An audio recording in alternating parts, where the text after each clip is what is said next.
And tonight we are back for another week of pure next-gen racing here with the iRacing E Series. This is the Rowdy Energy Cup Series, and as you can see on the screen, this is the first ever visit to the Nashville Super Speedway here on ESPN.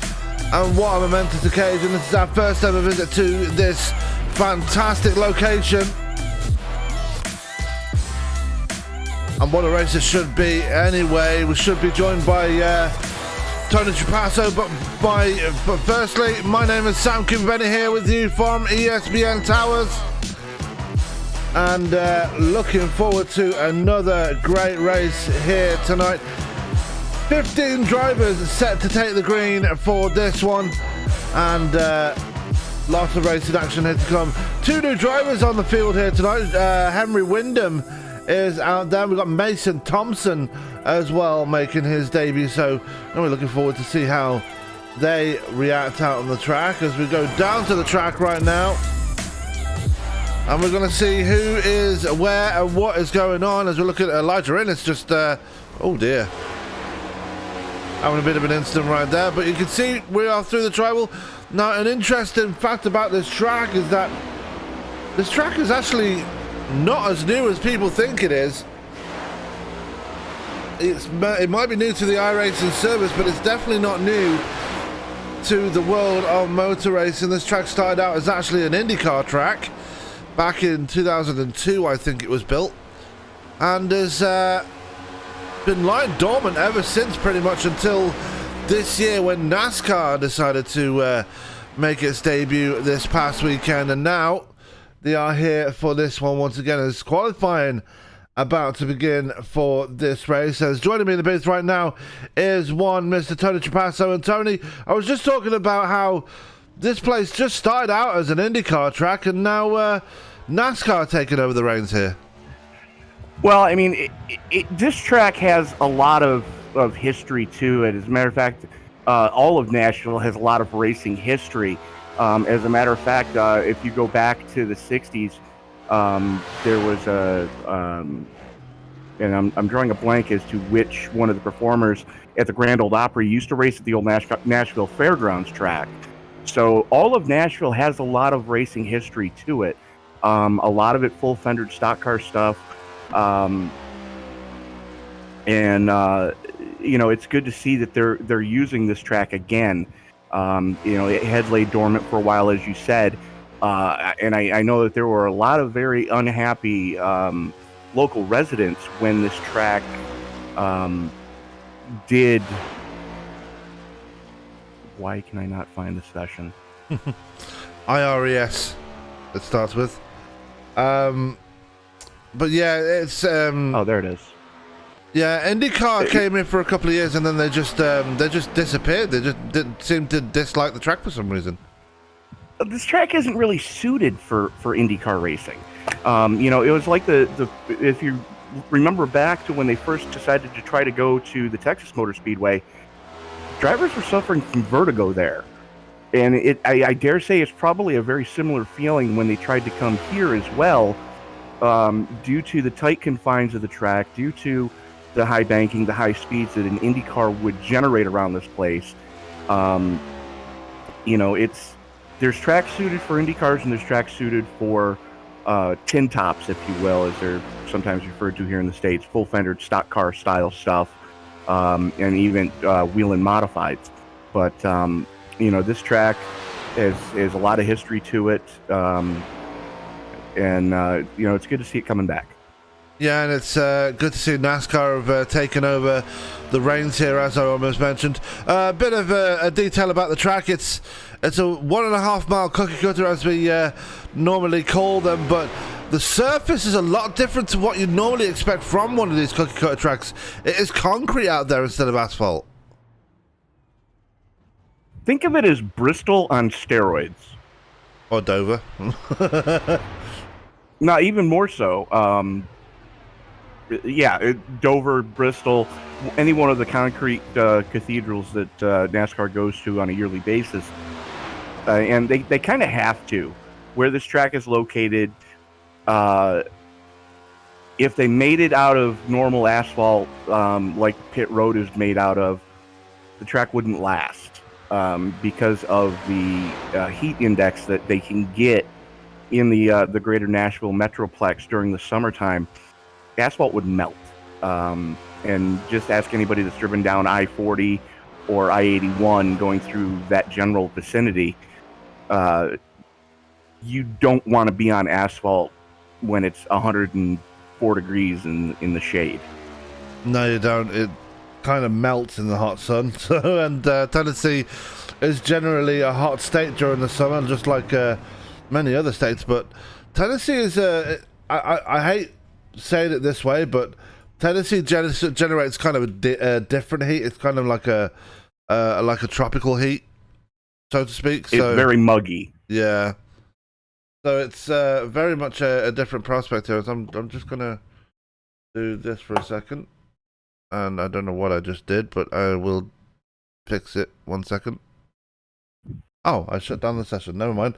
We're gonna go back into it right in just a second. I'm just decided to play with something and it kind of went a bit wrong there. So got about a minute left. Well, just under a minute left in qualifying. Your standings as they are right now. Nick Kessler is on the pole. Mason Thompson, who's making his debut tonight, is in second. Joseph Corsi, who had a good all-star race last week, is there in P3. Bentley Glazer in P4. Frank Marchese, our good buddy, our good ESPN buddy, is in P5. And it's pretty close up and down the field if you look at it, Tony. Not too much difference. And we got still got sorry, carry on. I was going to say less than half a second separating the first from the last guy that has taken time. Absolutely, yes. Top 13 separated by less than half a second. Yeah, and expected to be just that close as the race progresses. Obviously, these guys are using the next gen car, so it will be a lot of hard action racing, as you see. Qualifying is over. We are gridding for the race, so let's go to the grid for this race. And starting up on the pole will be none other than Mr. Nick Kessler. Great time there for the Floridian, starting with putting in a time of 29.472. Joining him on the front row on his debut here tonight will be Mason Thompson. Row 2 will be Joseph Corsi and Bentley Glazer. Row 3 will be Frank Marchese and Greg McConey. Row 4 will be Elijah Innes and Ryan Decker, and row 5 will be Connor Chafari and Mark McFadden, Tony. Henry Wyndham and Ryan Worley going to start off in row 6. Row 7, see Shane Newens. And Tim Jennings. Jennings, the last one to post a time in qualifying. Then we've got Scott Warren, Jason Papp, and Kyle Klotz rounding out the field of 17 scheduled here to start tonight, Frank. Sam, sorry. Yeah, still, they were just Force of habit. I know. Been a while since we called a race together, but we are here anyway. We're looking at Frank Marchese. Now, Marchese's started to make himself a regular fixture in these races. Obviously, he likes this series, he likes running this series, and he's really made a good name for himself so far. Got on the podium in last week's All-Star race, so Marchese looking like a bit of a threatening prospect to the drivers around him here in this series. Well, remind me to scream at him and pick on him next time I'm in the booth with him, because he failed to tell me this last week. Yeah, he got on the podium at Texas last week, so... Anyway... Son of a biscuit. Anyway, we are ready to go racing here as we come out of turns 3 and 4. And Tony, seeing as it's the first race we've called in a while, I'll leave it to you to get us going. Pace car is in. Checker or green flag in the air. Grandpa, happy Father's Day as Nick Kessler pulls the trigger, and we are underway to start 150 laps here at the Nashville Superspeedway. Yeah, and obviously, like I said, a momentous occasion because this is the first time ESPN and this league have been to this track, and already everybody trying to get fanned out and trying to pick their spots as already. Joseph Corsi looking to the inside of Mason Thompson. Thompson keeping it wound up on the high side, and look, here comes Frank Marchese, already up to P4. Looks to be right on in that Zelta number 24. They went 3 wide going into turn 1, and Marchese went, you know what, F it, I'm going for it. And that's exactly what he did, is he just slots in behind Mason Thompson right now, and then drops down low. Thompson on the high side, Marchese on the inside, looking to get a twofer, and we got one going around in the back. Yeah, that's Mark McFadden, unfortunately, in the big machine. Now, McFadden, a driver we know very well, as we go to replay and take a quick look at that when we do stay green. And there was a bit of a how'd you do between Henry Wyndham and Mark McFadden right there, Tony. Yeah, that was bound to happen as hard as these guys were running. So not a real big shocker there. McFadden coming out on the losing end, but keeps it or gets it collected back up in the grass. Didn't really hit anything hard, and we stay green as looks like Elijah Ennis pit started. That he did, and I think he did that a couple of weeks ago as well in that 68 Tag Heuer machine. He seems to. I was watching him during practice. He didn't seem to have the most confidence in that number 68 machine, so maybe probably just taking the safe route and just starting from pit road here. Absolutely. As right now, Marchese gets up to third, but the battle is behind him for fifth as Marconi and Trafari just throwing haymakers at each other right now. But they are side by side as they come across the line down towards turn 1. And who's going to come out on top in this one? Both of them race winners this season, both of them locked in to the playoffs that are only a few weeks away now.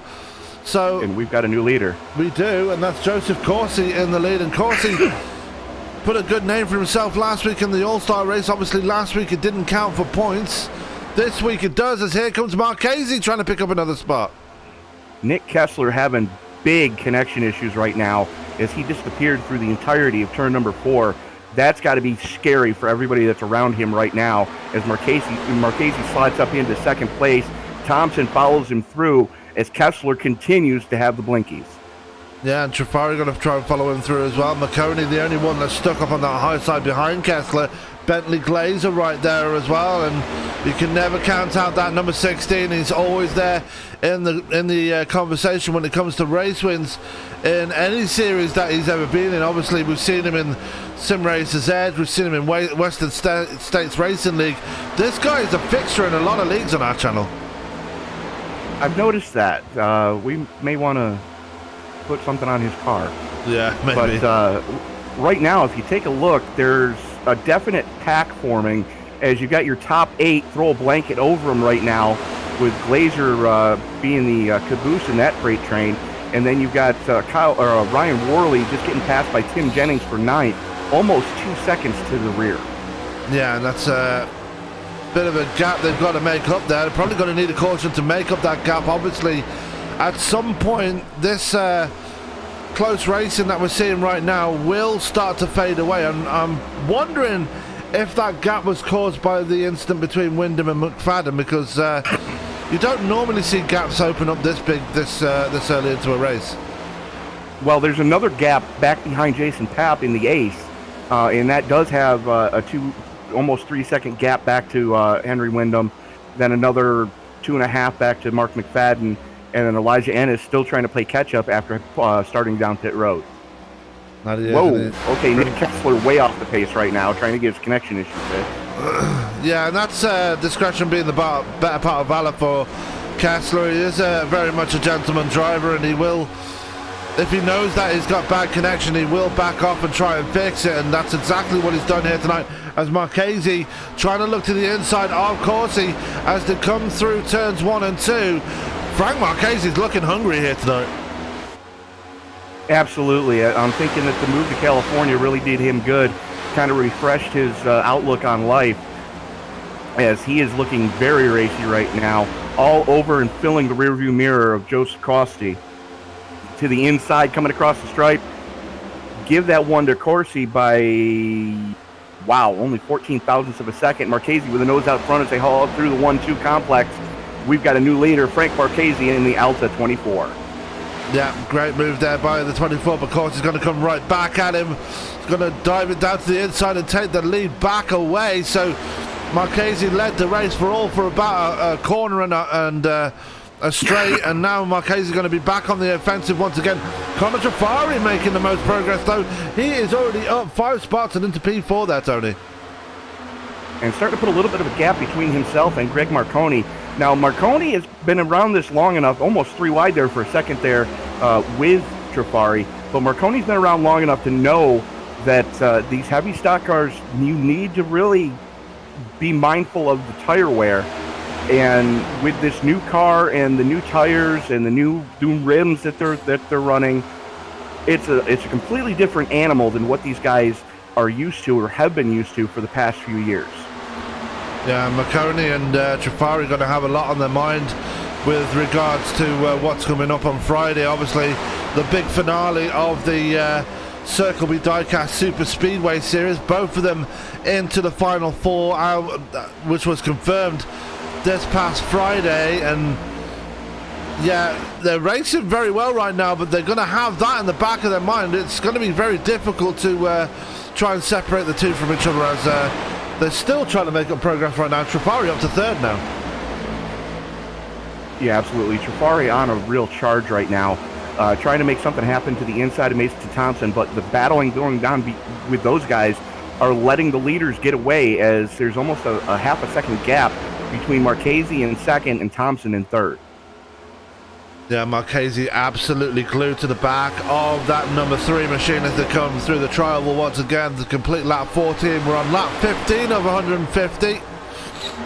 And this race is longer than what we normally expect from a Rowdy Energy Cup race, but 150 laps won't take too long either. Not with the pace these guys are setting right now. Still putting 30-second flat laps down throughout most of the field. As a matter of fact, all the way back to 12th, everybody ran a 30 flat last lap, as these guys are really picking it up and laying them down right now.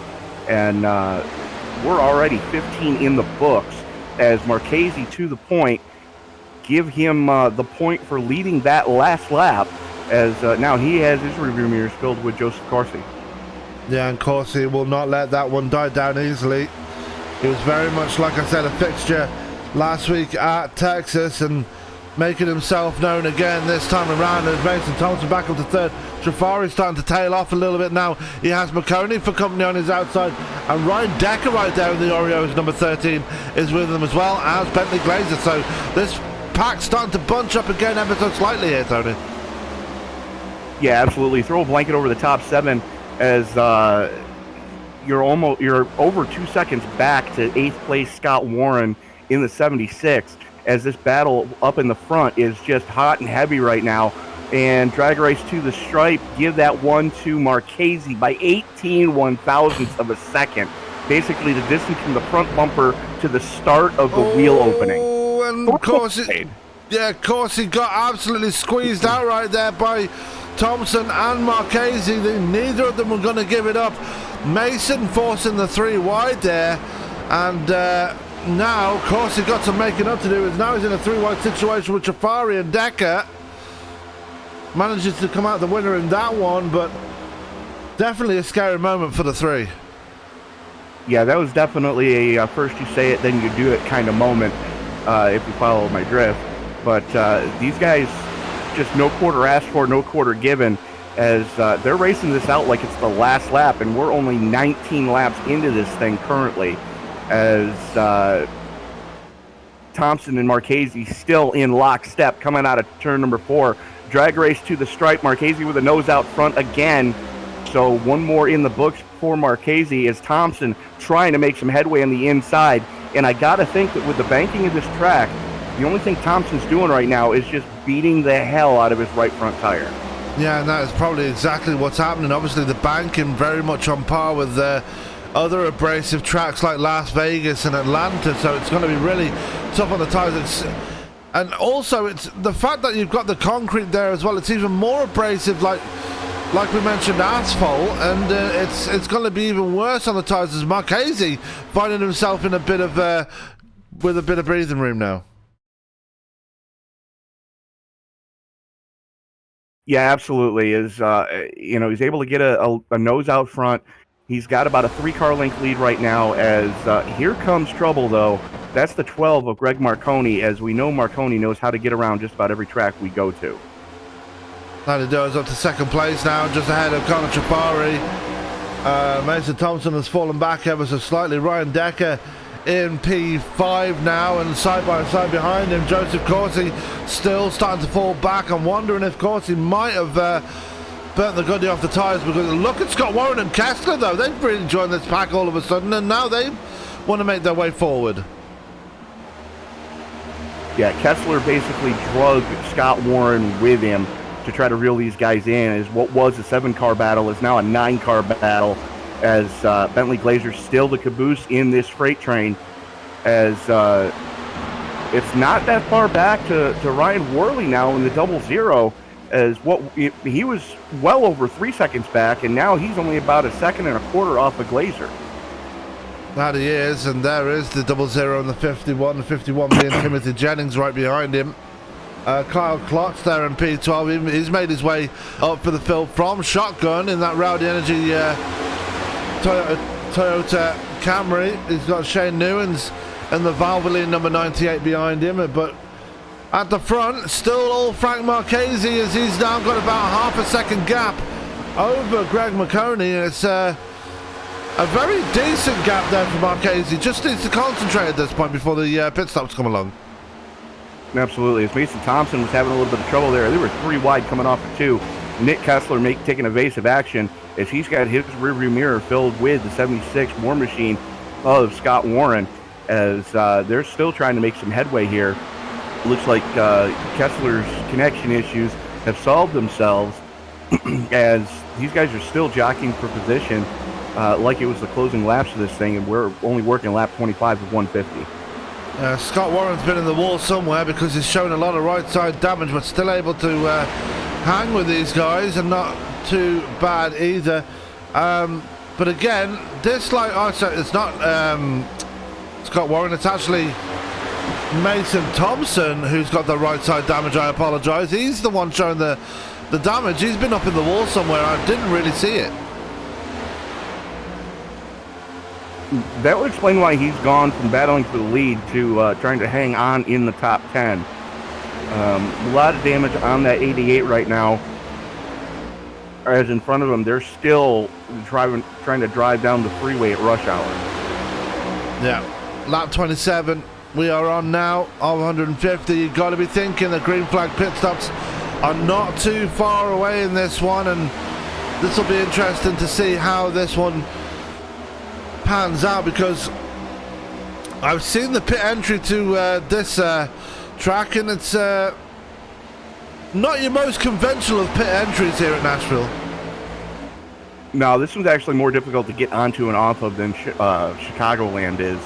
But the thing to keep in mind too tonight, these guys have 6 full sets of tires to run this race with as abrasive as this track is. It's the track that the set that they started qualifying on. They started the race on that same set. Then they've got 5 sets in reserve that they can change onto, and it's going to be interesting to see what type of tire strategies these guys play out.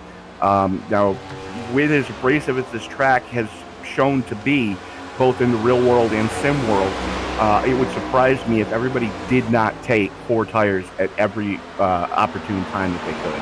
And obviously Kyle Larson absolutely dominated here last night, and which has kind of set the trend for that driver all season. But we're going to be seeing who's going to come out on top in this one. At the moment it's Greg Marconi, because he's just taken the lead away from Frank Marchese. A big power move to the inside of the 24. And big wreck coming through 3 and 4. That was Kessler and Decker getting into it. And there it is. So we've got to be expecting pit stops at this point as we go back and take a look at what happened to Kessler and Decker. And looks like Decker came down on the 4 there.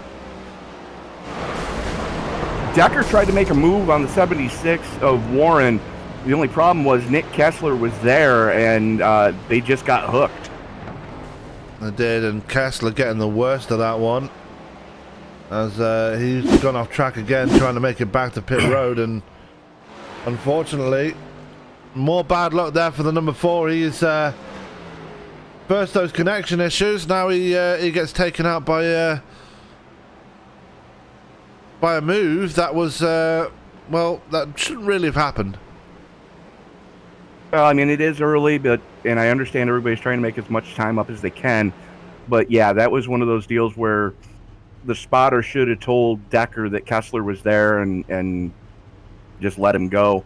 The good news is they both do have one quick repair, so they can get those cars fixed and back out on track. No harm, no foul. Absolutely. So we can, we're looking at pit road right now to see who's going to make it out of pit road first. And at the moment, I don't see any movers and shakers right now. At the moment, we're seeing Nick Kessler damaged on pit road, but that's about it. It's going to be Greg McConey out first, followed by, wow, Joseph Corsi out second from, he was in the middle of the pack. Where is Frank Marchese? He's at P7, so poor pit stop for the 24. It's weird because he didn't have a big time in his stall. It's just getting to the stall is what cost him. I mean, you take a look at Marconi's times, 41.1 from cone to cone, Corsi 41.1 cone to cone, Marchese 43.3 cone to cone. So that was getting into and out of his pit box that cost Frank Marchese a lot of spots there. But look who's leading this piece right now. That is the ace of Jason Papp, the Lucky Charms Chevy Camaro, deciding to stay out. Yeah, and that's a bit of a gamble there for the number one, because obviously with how hard on the tires this track is, staying out really is not an option. But he's got no choice now, as I believe the lights are now gone off on the pace car. Yes, they have. So we've got Papp going to have the button starting on the outside line, Greg Marconi to his inside. And we got Corsi and Warren, row 2, Thompson and Trafari, row 3, and Marchese and Glazer in row 4. So 32 laps getting ready to be put in the books here as the field works its way down the Ally back straightaway here at the Nashville Superspeedway. And Sam, I can't help but think that Jason Papp may have just shot himself in the foot. Yeah, and I think he realizes that. That's why he's picked the outside line on this one. He's going to let his teammate Greg McConey take the lead on this restart. And that's exactly probably what we're going to see here as they come through turns 3 and 4.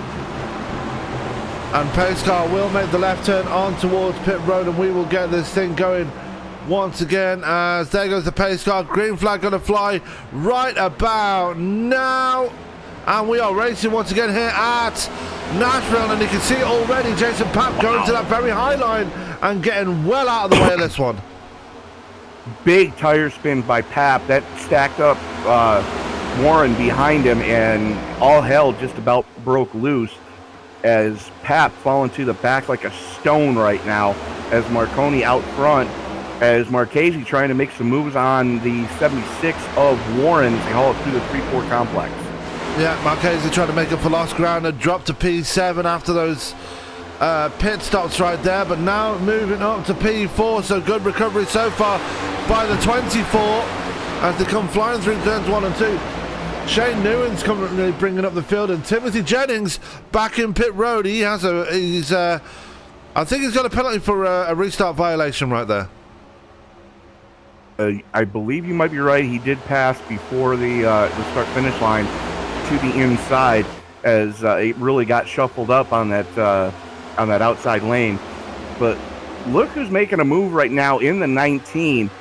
Was trailing this field, now up into the number 7 slot. That's Kyle Klotz in the 19. Yeah, rocking the Rowdy Energy sponsors. He's got Bentley Glazer, Ryan Worley, and Ryan Decker right behind him. I'm surprised Decker is able to keep it up there with the damage on that he got from his wreck with Nick Kessler. As this field is very, very much close together. Actually, Decker doesn't seem to have much damage on his car. He burned his fast repair. I don't think they've got fast repairs, have they? Yes, they do. They have one tonight. Oh, wow. Okay. That means I'm very surprised that Nick Kessler didn't take a fast repair. So I don't think he realized. Yeah. As Kessler and Jennings have both decided to put it on the hauler. Oh, wow. So Jennings is out.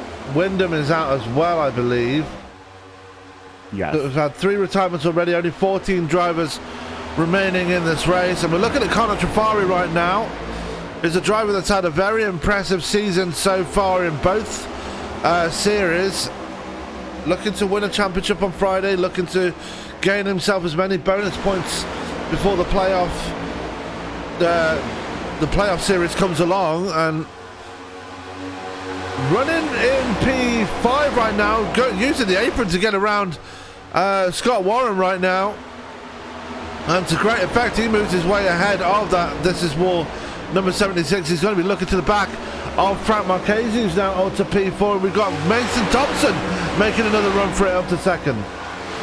Thompson trying to use that inside line. The only problem he's facing is this track does have that progressive banking that we hear about a lot on these mile and a half, and the guys on the outside lane are able to defend quite well, and Thompson looks like he might be getting freight trained here as Marchese jumps to the outside lane to follow Cossey through.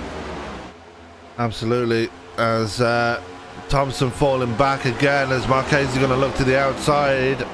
Cossey going to try and take that lead away from Greg McConey, but we've seen in the past, McConey is not an easy person to get around. He will make that car as wide as possible, and he's doing that exactly right now, just tracking the movements of that number 3 behind him. Didn't do it that time though, ran a bit wide, and that's probably inexperience on the track causing that to happen right there. As they bang fenders coming off of turn number 2, drag race down the back straightaway. Now the good news for Marconi is he can use that progressive banking and carry a little more speed through the corner on corner exit and get the drag race to the line as here they come one more time, and wow, that was close. Yeah, Marconi. 2 1,000ths of a second for Marconi. Yeah. Almost as thin as a piece of paper. So that's how close it was between the two. Marchese up to third now with a nose out in front ahead of Mason Thompson. Trafari and Warren getting closer as well. Marchese wants that lead back. Like I said, we started in P7, already back up to P3. Really on the move right now. One driver that seems to be struggling right now and has been struggling since the start of the race to make any progression is Bentley Glazer. I wonder if he's playing the patient game right now. It would surprise me if he is, but I wouldn't put it past him. We've seen that young man drive for the past handful of seasons here on the ESPN family of broadcasts in multiple different series. So the maturity level has definitely gone up for the driver of the number 16 over the past couple of seasons. So we don't normally see that out of Bentley, but being as he's been driving with guys like, he has. Well, the first time we ever saw him on ESPN was when Paskis was here. Right. He dominated the latter half of the Truck Series. So. Right, but take a look at the team that he's driving with in the Sim Racers Edge on Wednesday nights. Yeah. There's a lot of experience on that team that he's with. So it wouldn't surprise me if he's picked up some tips and pointers from guys like Jeff Hollingsworth and those guys that, have the 4,000 plus I rating and 4-point who stopped counting, years ago safety rating, that they could probably go pro if they really wanted to and had the time to devote to it. But family life gets in the way. Running with guys like that on a week in, week out basis like Glazer's been, you can see the maturity level start to really improve in Bentley. Yeah, I mean, he's got great teammates like you mentioned. All contact between Trafari and Warren there. Bit of a nudge on the side there of the 76 there by Trafari. But, Glazer's got Hollingsworth, he's got Crumry, he's got a whole host of other drivers that are in that team. He's got dirt experience, oval experience, even road course racing experience. I mean, he's got everything he needs from a bunch of teammates in there. As he's showing it right now. He's very capable on both ovals and road courses. We've not seen him on dirt yet, but I'm pretty sure we will at some point in the near future. As Looks like Joseph Corsi has got the measure on the field right now. Really starting to pull away from Frank Marchese right now. Well, there was an incident about a lap and a half ago when Marconi and Marchese got into it with each other coming off of turn 2, and Marchese had to give Marconi had to give Marchese the chrome horn, and that kind of stacked up the field there. Marchese was able to defend on the high side using that line to his advantage right now, as Conor Trafari able to lead the freight train back around Greg Marconi, and it looks like Marconi in traffic is starting to struggle. Now Ryan Worley having a few blinks right there in that in that 00 Mustang, and he's doing it again as they come through turns 1 and 2, and Mason Thompson fell back for a little while, but he's back up there again. Ryan Worley and Ryan Decker still right there as well. Kyle Klotz trying his level best to try and keep on the back of this lead pack, but not exactly staying with him in that number 19 Toyota. Absolutely not. He's over 3 seconds to the rear, having it out right now with Mark McFadden in the 5. And then you're another second and a half back to Elijah Innes, who's not having the night he was really hoping for. Qualified 7th. The only thing is he pit started, and that's not paying dividends for him yet, as up towards the front, throw a blanket over your top 9. Yeah, and it looks like Marchese has reeled Corsi back in once again as they cross the line to start lap 50.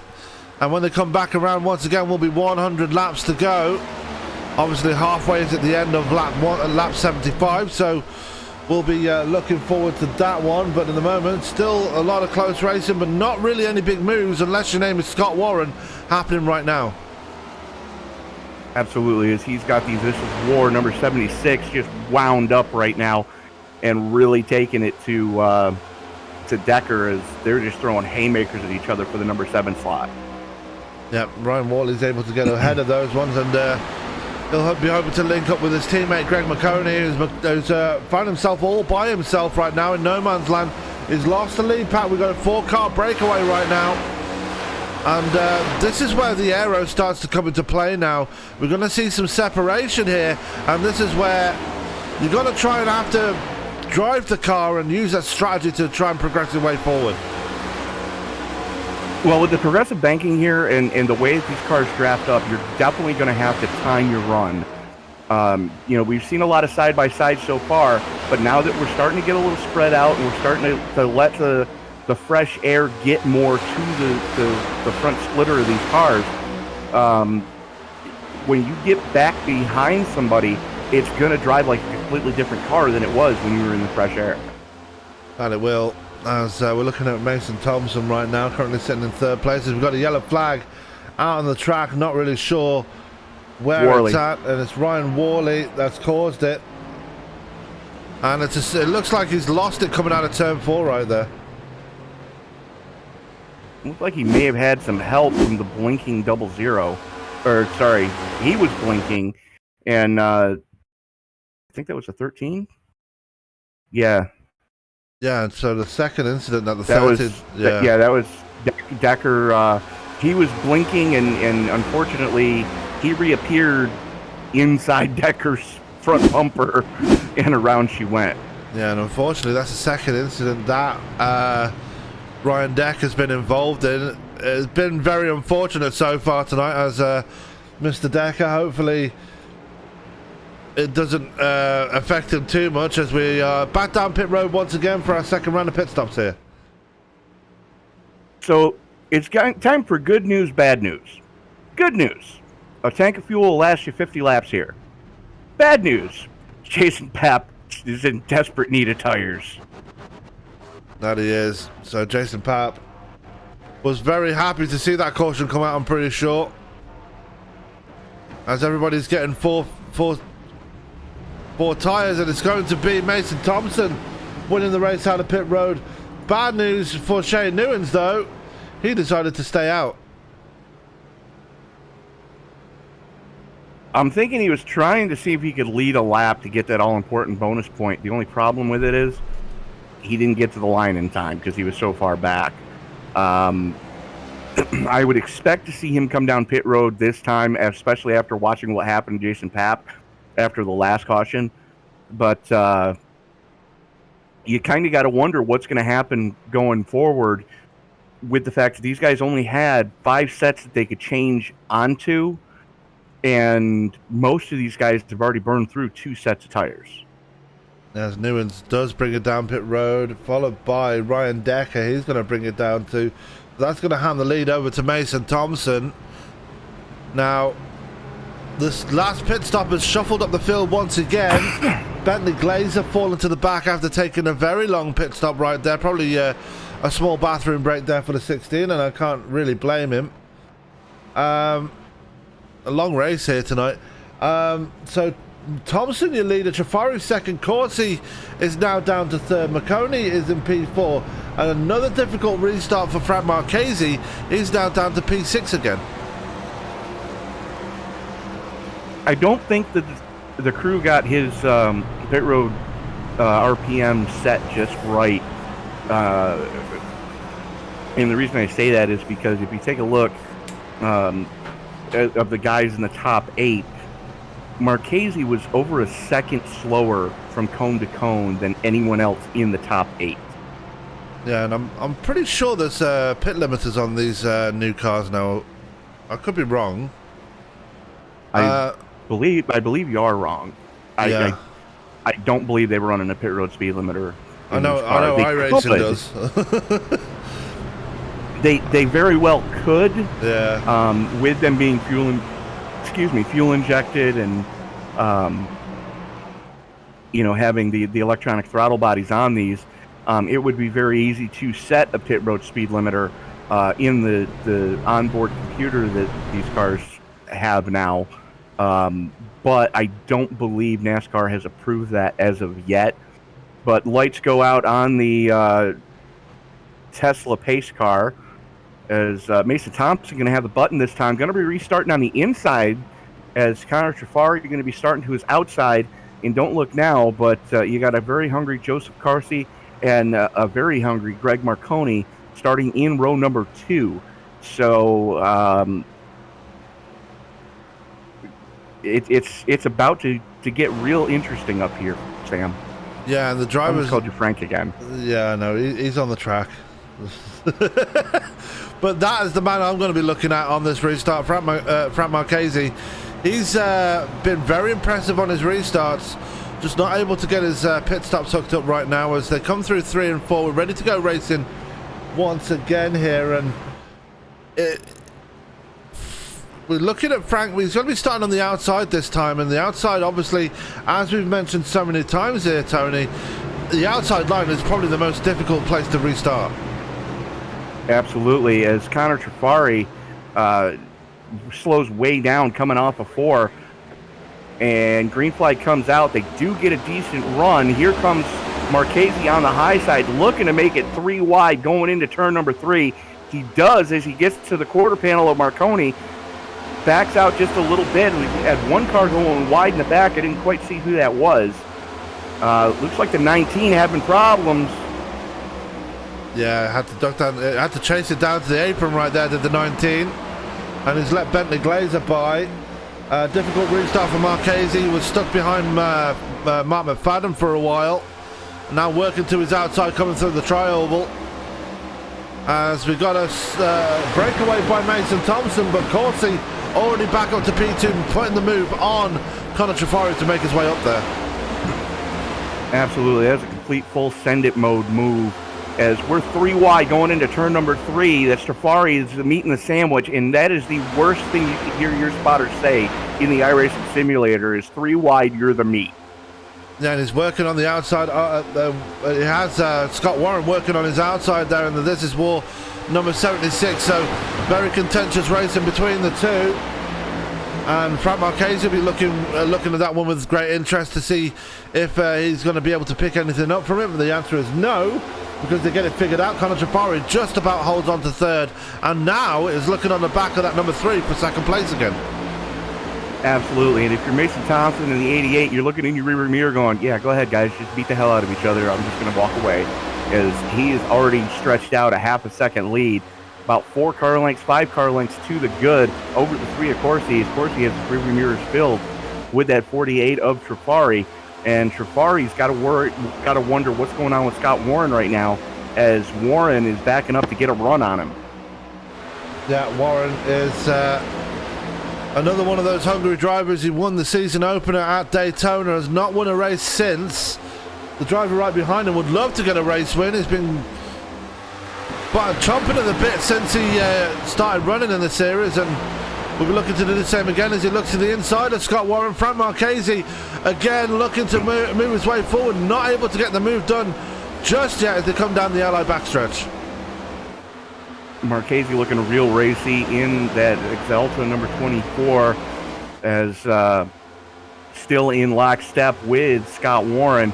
And those guys have got to figure something out pretty quick, as they're starting to lose a little bit of time to Connor Trifari, as Trifari and Corsi have now caught Mason Thompson in the 88 for the lead.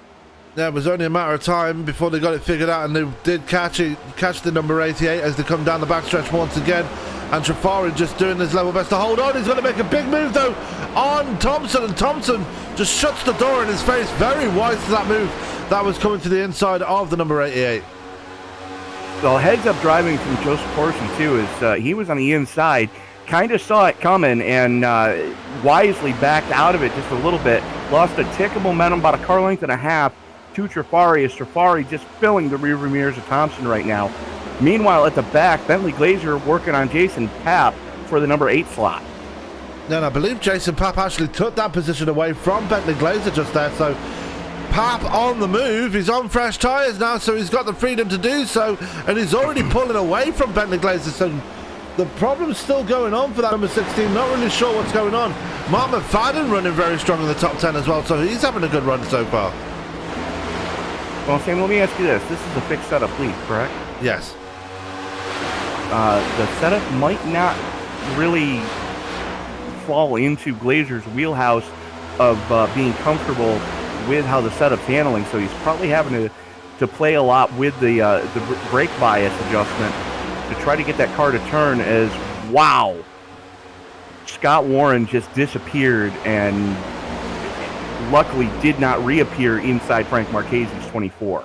Yeah, and they're side by side right now, coming down the backstretch. Marconi right behind him as he disappears again. And we've seen a lot of drivers here tonight having a few connection issues, and wonder if that's still a continuation from the server problems we saw last week, and well, from the weekend with the 6 hours of the Glen going on. So we've got a three-way battle for the lead right now. They've absolutely pulled away from Frank Marchese, who's still battling with Scott Warren right now. So Warren and Marchese need to get this figured out, otherwise they're going to lose that top 3 right here. Well, they already have lost that top 3, as there's a second to the good between Corsi and Marchese, as right now Scott Warren able to defend on that high side, using the progressive banking to his advantage to carry a little more speed. Right now Marchese's got to get by him and get clear. Got to go full send it mode going into 1 and make that move happen, as he does. And now needs to hitch the rest of this freight train to him and try to pull these guys back up to try to gain back on that top 3, as Thompson, Trifari, and Corsi have just checked out. They have, and Trifari looking to the inside of Thompson coming out of turn 4, not really making it happen right now as Thompson goes down to the apron to defend. And that's not going to deter Trifari. Trifari's going to take another look to that inside line, coming through 1 and 2, and they're going to be side by side as they come out of turn 2. And can Thompson hold on? His long run pace has not really been there so far tonight, and showing again tonight because Corsi there. Yeah, he did have a bit of help from Corsi, as Trifari having to fall behind, but here comes Corsi, big wild move to the inside of the number 48, as Corsi will move his way up to second place. A big power move there by the 3. Tell me Corsi's not hungry right now, as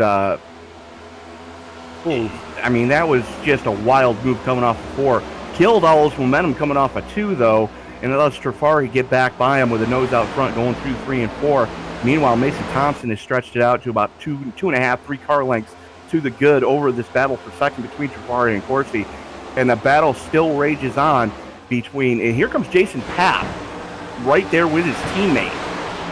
Yeah, Jason Papp going for it as well. He's still battling with Bentley Glazer, though. He did get away from him for a second as these guys have all bunched up once again. The battle for the latter half of the top 10 really heating up right now, and don't look now, but here comes Frank Marchese. He's caught up to that top 3 now.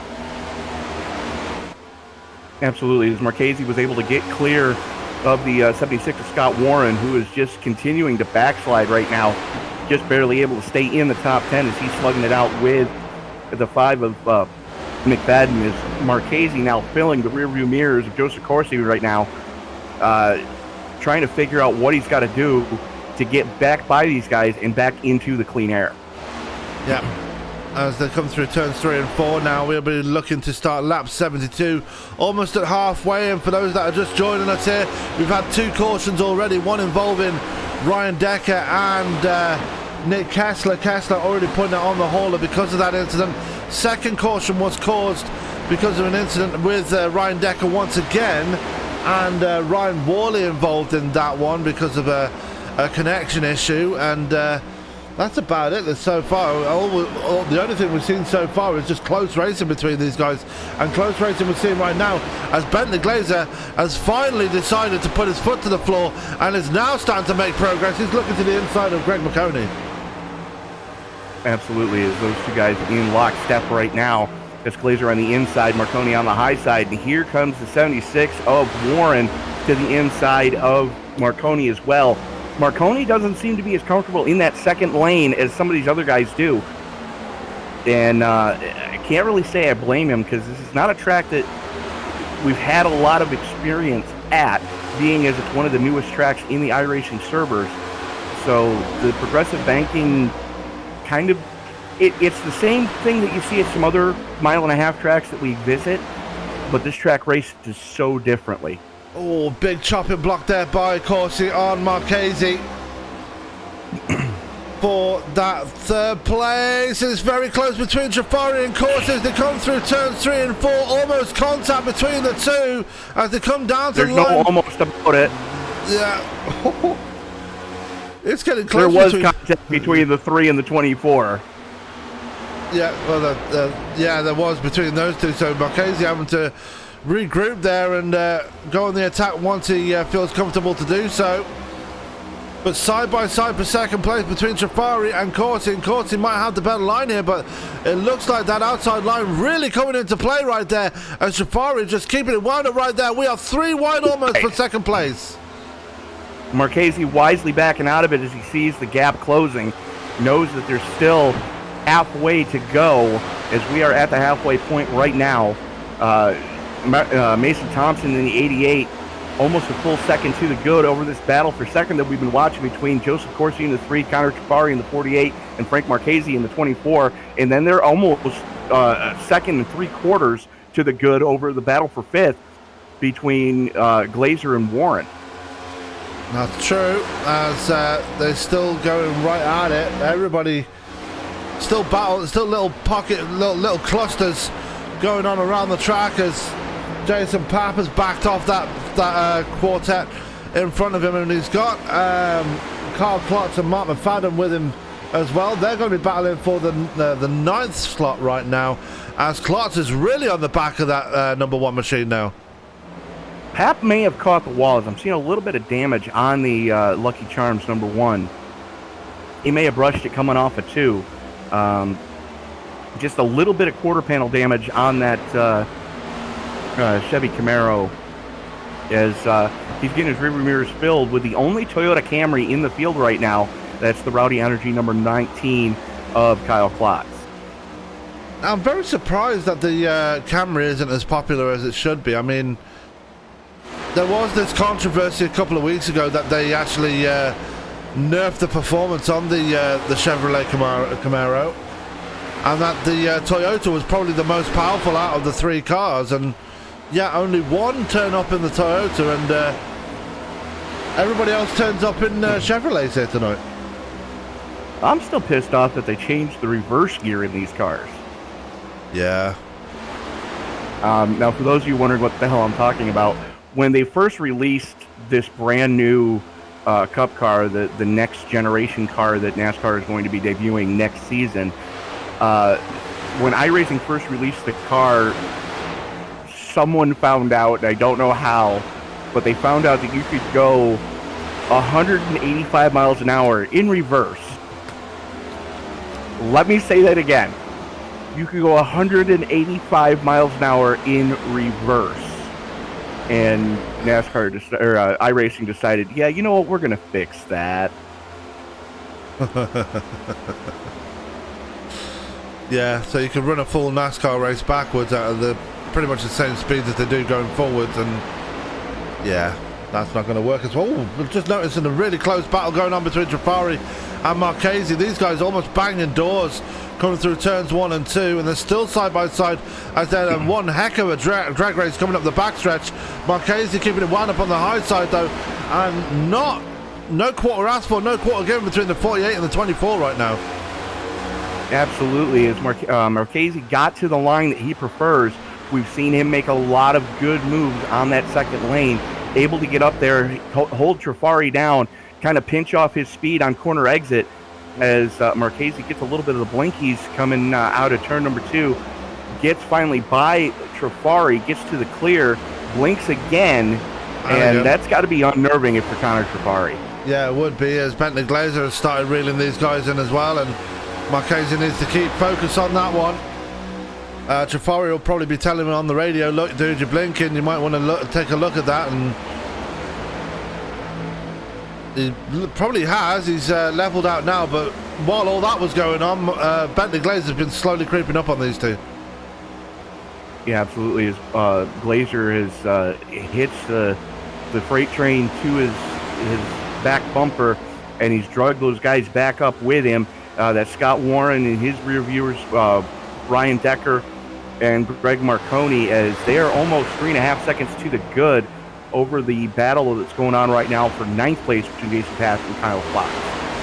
Yeah, these guys have been going at it for a couple of laps now. Klotz falling back a little bit though through the last few laps, and Ryan Worley's caught up to these guys as well. He's not exactly Duncan, despite the incident he's had already tonight. He's already dispatched Mark McFadden.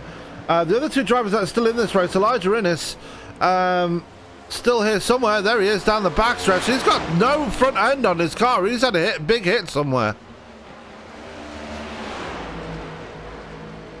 So yeah, that's a Tag Heuer pavement modified right now, and you got to think that's really got to be affecting not only his straight line speed, but definitely his cornering ability, as these cars generate so much frontal downforce with that nose piece that Ennis is just along for the ride at this point. And I'm not sure if he's already burned his fast repair or not, but he's praying for a caution right now, as we are 32 laps into this current tire run, as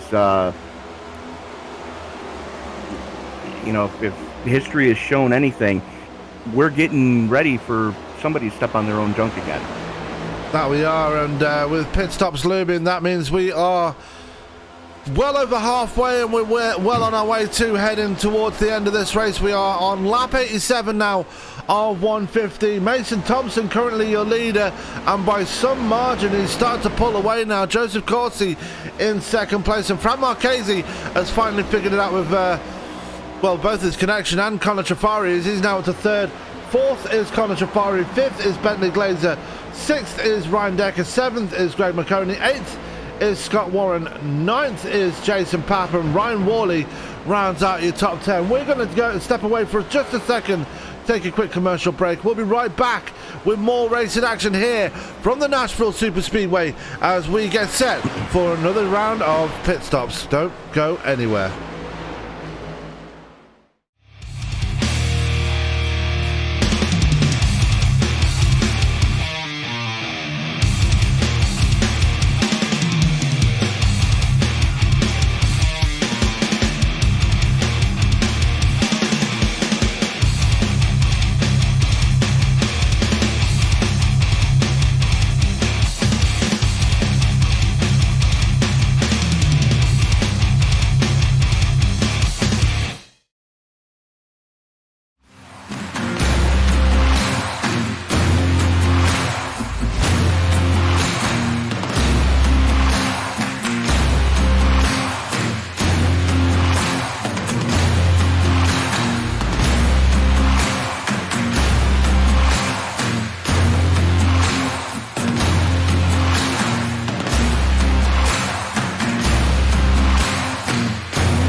We are back live here at Nashville Super Speedway, and a big disaster happening right there. Frank Marchese involved in a pretty big wreck, which has pretty much ended his night. Tony, just talk us through this one. Well, he was battling with Connor Trafari in the 48, and they went into turn number 1. I was watching this from Bentley Glazer's point of view, just to see what did happen, and unfortunately, Frank shut the door, and Connor was still going for a gap that was no longer there, and Frank came out on the losing end of that one as he caught the seam at the safer barrier and just completely stuffed the car, could not get the car pulled back out of the barrier, and had to tow it. So that's 2 laps now in the books that Marchese's been towing. Joseph Corsi almost got caught out with that one. He was making his way down pit road just as that wreck happened, and lost the lap. I believe he managed to get the lucky dog and is now back on the lead lap. So very, very lucky man in that number 3. Will be back in pit road once again to get another set of another set of tires for some reason. Not really sure why. Well, this is getting the pit service done. When he was going down pit road when that caution came out, and he was not in his pit box yet. So he did the right thing, went right back out on track. So he didn't lose a lap per se, but he did put him behind the 8 ball. So he's now having to pit now. So that's going to put him at the tail end of the lead lap cars as Marchese still towing. Yeah, I mean, he crashed going in through turns 1 and 2, so that's going to be a pretty long tow as Corsi losing it coming out of pit road. Now I wonder if that's going to give him a penalty right there, because it looks like he crossed the line before going past the blue cone. So Corsi might find himself in a bit of trouble there. He didn't actually go out on track. He did go through the grass, but he stayed below the yellow line, and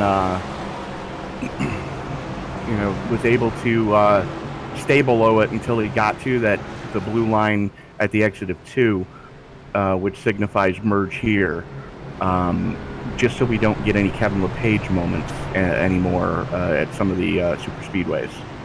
Frank Marchese making his way back out of pit road. He's just taking his fast repair now. Scott Warren is also in pit road. So last minute pit stops going on right now, but lights are off on the pace car right now. And Marchese has 3 laps to make up now if he wants to get back on the lead lap. With how things have been going so far tonight, and still with 57 laps left to go, we could see that. We could see 3 more cautions before this is all said and done. Well, I was joking when I said that, we were 30 plus laps into this tire run. It's time for somebody to step on their own junk. I was kidding when I said that. So any drivers that are watching and listening, please don't. Please don't send that hate mail for us. Pace car is in. Thompson has the button as the field worked its way out of turn number 4. Connor Trafari looking to go with him. Green flag is in the air, and we are back underway as Thompson pulls the trigger, and Trafari does get a decent restart on that second lane. Jason Papp a little bit asleep at the switch, about a car length and a half back off of Ryan Decker as he's working to the inside of Trafari now for second. And what about Ryan Decker, though, moving his way forward like he is? He's been in quite a number of incidents here tonight as a lot going on. We got one in the wall back there. We don't really see who that was. It was Mark McFadden as caution comes out. And McFadden just caught more airtime than a skateboard at the X Games. Let's go back and take a look at it. Sideways, came up across the track and just bang. Somebody else went flying off the track as well. I think that was Elijah Innes. Jason Papp getting a big piece of that one too. Was. Yeah, Innes caught a huge piece of that one. And McFadden here. Oh, wow. Yeah, Papp punted Innes, and Innes hit the inside concrete barrier. And that's pretty much going to be the end of it, because I'm not sure if Elijah Innes has already burned his fast repair or not. I don't think he did. I think he still had that front end missing when we went back to the restart. So Innes can go back in and burn a fast repair, but it looks like he's have to at this point because he's smoking. Yeah, he's gonna. He's about to hand grenade an engine right there.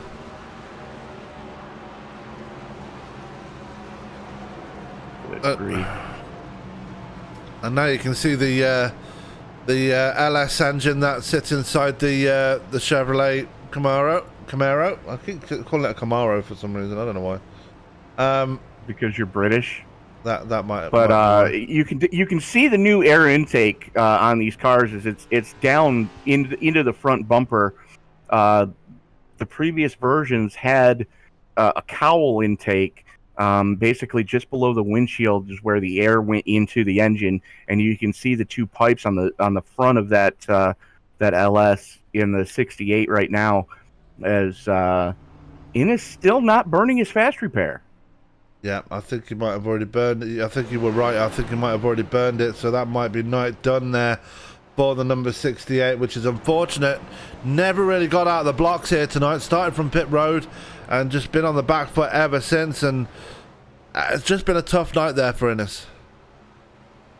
Well, the good news is Frank Marchese just got one of his 3 laps back, and it looks like he's got a very damaged 76 of Scott Warren going to be restarting in front of him.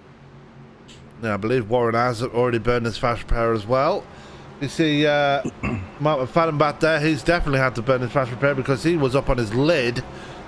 And Jason Papp, I believe, has burned his fast repair too. So, yeah, 3 cars there having to really go in and get some extensive damage fixed, and none more so than Mark McFadden. That's the first time I've seen the under tray of a Ford Mustang next gen car. Well, it's interesting that they put a flat belly pan on these cars. That was something that NASCAR was trying to avoid doing for years, and guys used to get in deep trouble for doing things like that. And you'll notice under the back bumper, there is a diffuser very similar to what Lotus came out with on the Lotus 78 to kind of have underbody ground effects on these cars to help suck them to the track. Yeah, and that's what they call ground effect. Obviously, these cars don't have that kind of ground effect there, but the diffuser is something like that. It channels all the airflow from that intake in the front of the car underneath the car and out the back. That helps with well, just like you said, keeping the car sucked to the ground, and unfortunately for Mark McFadden, that was not the case already tonight. Yeah, unfortunately, no. The good news is they don't have the rear wing like we saw when they first tried to do a, quote, next-gen car that led to nothing but cars going over, ass over tea kettle if they went backwards.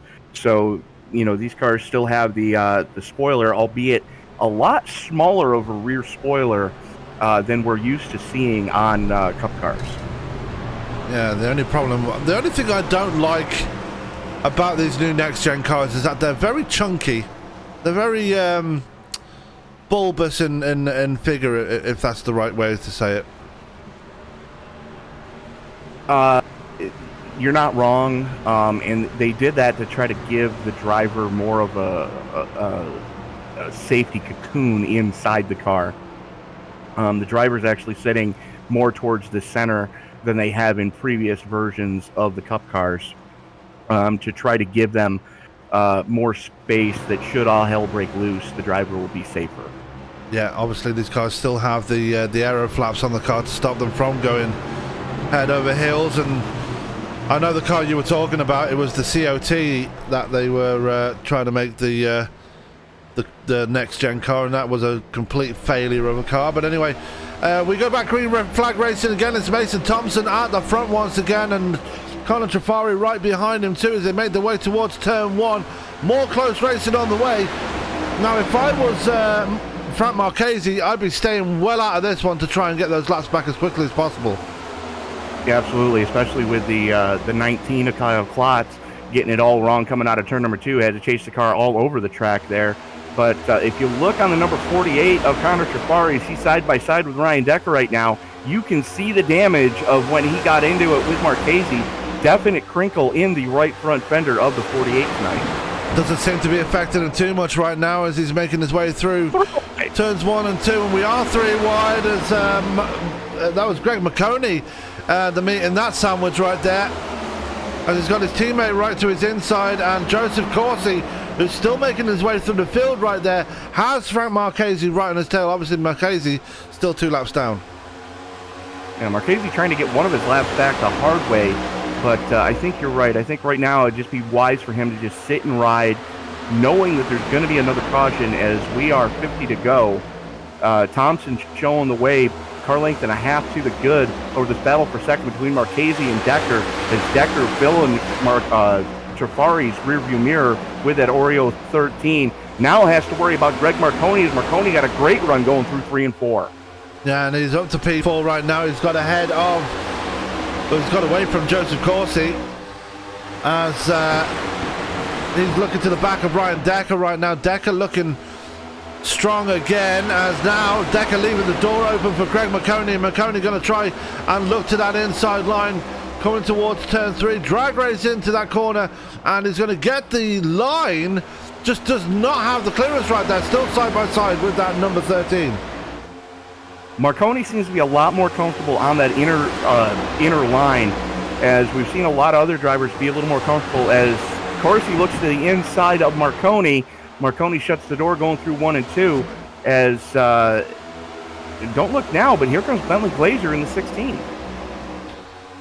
Yeah, Glazer's turned up the wick in that number 16 machine, and he's done this in the past, where he's left it late in the race and decided to make those big runs, and already looking to move his way up to the top 5 right now as he looks to the inside of Ryan Decker. And Decker, that number 13 Oreos machine, starting to struggle slightly on that outside line. Now has Ryan Worley to contend with as they come down the backstretch once again. Scott Warren not out of this one either. Decker does not seem to be comfortable in that second lane, and another car that doesn't seem to be comfortable in that second lane is the 12 of Marconi, as we've seen him really start to make some headway on the inside as he's stalking Connor Trafari right now, as those two have thrown haymakers at each other for the past handful of seasons in this series. But no quarter asked for, no quarter given right now, as throw a blanket over your top 6. Yep, that lot 9 Chevrolet still trying to hold on strong ahead of McConey as they come out of turn 4 right now, and Mason Thompson still holding on as we start lap 106 of 50. 45 laps to go. It's still anybody's race right now, because Thompson not really getting away from these guys at the moment, and they can reel him in very quickly. We've seen that so many times here tonight. Well, we're still only 15 laps into this tire run, as everybody did take 4 in fuel last time down pit road. So it's when you wear all the goodie off the tires, which we're getting here in the next handful of laps, when the tires start to fall off, that's when Thompson really starts to show his strength. Yeah, McConey taking a little look on the outside of that 48 once again. Joseph Corsi again wants to move forward. Glazer and Deck are still there. They're starting to get away from Ryan Worley, though. Worley's starting to struggle again in that 00. He has Frank Marchese right behind him, but again, Marchese 2 laps down. I think he might have been listening to us, because it looks like he's just taking it easy, just riding around the track now. Yeah, he's trying to stay out of the mess that it's bound to happen. With as hard as these guys are running up towards the front, something's going to happen. It might not happen this lap or next lap, but it's bound to happen before it becomes time to take the green flag pit stop. These guys are just racing it out like it's the last lap, as we're closing in quickly on 40 to go. 6-car breakaway at the front here, being led by Mason Thompson right now. Connor Trafari in second, Greg McConey in third. Joseph Corsi in P4, but has Bettner Glazer really breathing down his neck as they come for a drag race down the Allied backstretch. But no, Glazer losing the momentum down that backstretch and has allowed Ryan Decker, to get through. Glazer had a run going there, but kind of lost on the exit of turn 2. He got pinched down going into 3, backed out of it to make sure that he didn't get into anybody, so discretion being the better part of valor for the driver of the number 16, as these guys still in lockstep, almost 3/4 of a second back to the battle for 7th between Worley, who has about 2 car lengths over Scott Warren, and Jason Papp was slugging it out with Mark McFadden, as Kyle Klotz is in that battle as well for the number 9 slot. Yeah, that's a 3-way battle again for the last couple of spots in the top 10. These 3 have been going at it for quite a number of laps now. Obviously, the 1 and the 5 were caught up in that big wreck that brought out the most recent caution. But still, they're able to stay together, the 1, the 19 and the 5, and just battle it out for what is P9 right now. Not too bad between these 3. They seem to be enjoying racing amongst each other right now. Yeah, they're just kind of riding right now, not really doing anything crazy. Nobody's dive bombing anybody, as we are inside 40 to go. Meanwhile, up towards the front, battle's starting to heat up. Mason Thompson getting his rear mirrors filled down the backstretch. Connor Trafari seems to be better through 1 and 2. Mason Thompson seems to be better through 3 and 4. Yeah, seems to have that car hooked up through the final 2 corners, and that was helping him getting away through the tri-oval. Now Joseph Corsi has dispatched Greg McConey, now looking to the back of the 48, coming through 1 and 2, and you are right, Trafari does seem to carry a lot more speed coming out of turn 2, able to close that gap ever so slightly, but still not enough to get right to the back of that number 88. Yeah, a lot of that has to do with aero push. Now, we saw it going through into turn 1. Corsi was able to get right to the back bumper of Trafari coming through the tri-oval.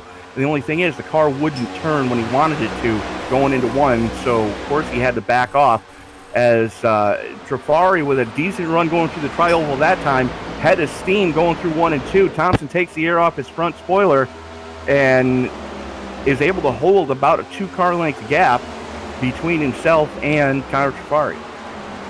That was, we're going to go on board with Trafari as we look from his right rear quarter panel, and there is Joseph Corsi right behind him. We're going to take a look from the very rear of the car, and that's just how close it is between these guys. They are not giving up a single inch to each other, and why would you even give anything up, as here comes Corsi now on the attack. Corsi, full send it mode, thinks better of it going into 3, as Trafari able to defend well, using the progressive banking to get a good run going through 3 and 4. Meanwhile, Mason Thompson stretched it out to about a 3 car length lead, as this battle for second really heating up between Trafari and Corsi, as they have now allowed Ryan Decker and Greg Marconi to reel them back in what was almost a half-second advantage. Decker now starting to fill the rearview mirror of Corsi. Yeah, it's back and forth between these guys. They're giving a bit and taking a bit as this race is very quickly coming to its conclusion. 35 laps to go in this one, and the more this race goes on, the more you got to think, and obviously there is a pit stop left in this one, I believe, so they have to be mindful of that pit stop, but they also got to try and keep that pressure on Mason Thompson and see if they can get around him eventually. But Thompson doing well as Corsi, big diving move on the inside of Trafari, might pay off here, but Trafari got to keep him wound up on the high side. Trafari using the progressive banking to his advantage. That killed all of Corsi's momentum, and Decker now gets to his outside using the progressive banking as well. Second lane being advantageous right now in a defensive mode, as Ryan Decker on the attack as well, trying to use that second lane to his advantage. Drag race down the back straightaway, and he is going to wrestle the number 3 spot away from Corsi. Corsi, though, not giving up. Full send it mode going into 3. Yeah, and that was a very, very big move there by the 3, but it did not pay off for him. It worked against him, and now Decker looking to that outside line, coming through the tri-oval. Lap 119 of 150. It's starting to, the business really starting to pick up now, as they're still side by side because it's going through 1 and 2. Corsi actually going to put pay to this battle, and will hold on to that 3rd spot, but for now. And don't look now, but Bentley Glazer has drugged him and Greg Marconi back up into this fray, as now what was a 2-car battle, then a 3-car battle, is now a 6-car battle up in the front of this thing, as there's a 2nd3/4 back to 7th place in Ryan Worley in the 00. Absolutely, as they come out of turn 2. One driver that's not going to be happy with how long this run is going is this man, Frank Marchese. Was hoping to get those 2 laps back in quick succession. Obviously, was not expecting to have such a long green flag run happen right now, and he's got to come away from this one not very happy, I'm pretty sure. No, especially considering the circumstances that caused him to go those 3 laps down. It was hard racing at the front. Trafari went for a gap that wasn't there. Marchese tried to slam the door, and just unfortunately, spotters weren't being utilized to their utmost advantage, as we now have Corsi going to the lead as lap traffic sideways. What a save by Connor Trafari. Gonna lose all those spots, but that was one heck of a save there by the 48. He was completely sideways through 1 and 2 as they tried to go around the lap car that was Elijah Innes. Innes definitely not up to speed right now, and everybody tried to weave their way through, and Corsi was able to use Innes as a pick to get by Trafari, and then Decker and Glazer just went by as well. Yeah, and it was Decker that got into the side of Trafari, and got into the side of him again. That righted him, so Trafari has got a probably lamenting Brian Decker, but also thanking him at the same time for not completely spinning him out there. Absolutely, especially as we're closing in on 25 to go. That would have definitely spelled disaster had Trafari needed to tow there, because it was almost in the exact same spot that he sent Frank Marchese into the safer barrier. So the safer barrier around here a little bit more grabby than we've seen in the past on some other tracks. That's the usual thing we see from brand new tracks. Remember when we I think it was one of the dirt tracks where if you touch the inside tires it would grab you. I think it was your local track that did that. I can't remember. Weedsport, yeah. If you caught the there's a Jersey barrier on the inside of the turns that if you caught it, you were going to have a bad night. And then there was when they redid Pocono, if you caught the safer barrier on the exit of turn 3, you ended up in the parking lot of the exit of turn 1.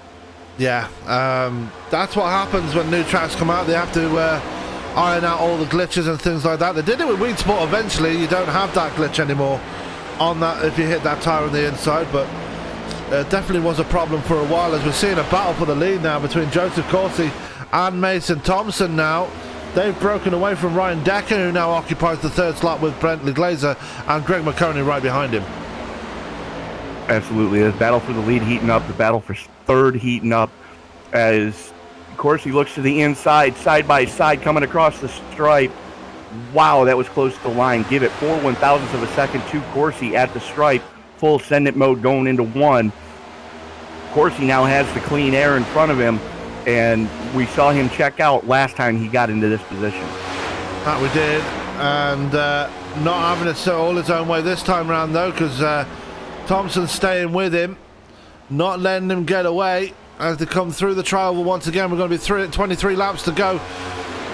Question is, what can Ryan Decker and co do behind and try and close up that gap, because they lost quite a bit of momentum there with that half spin by Connor Trafari, and we've seen them close that gap up before, but with old tyres and less fuel in the car now, might be a bit of a tall task. And I dare say Trifari probably flat spotted his tires trying to correct from that slide, as he is now over 2 seconds to the rear of Greg Marconi in 6th, falling back into the clutches of Ryan Worley in the 00. That he is, as he makes his way in towards turn 1. That is Frank Marchese just ahead of him, still trying to get his lap back.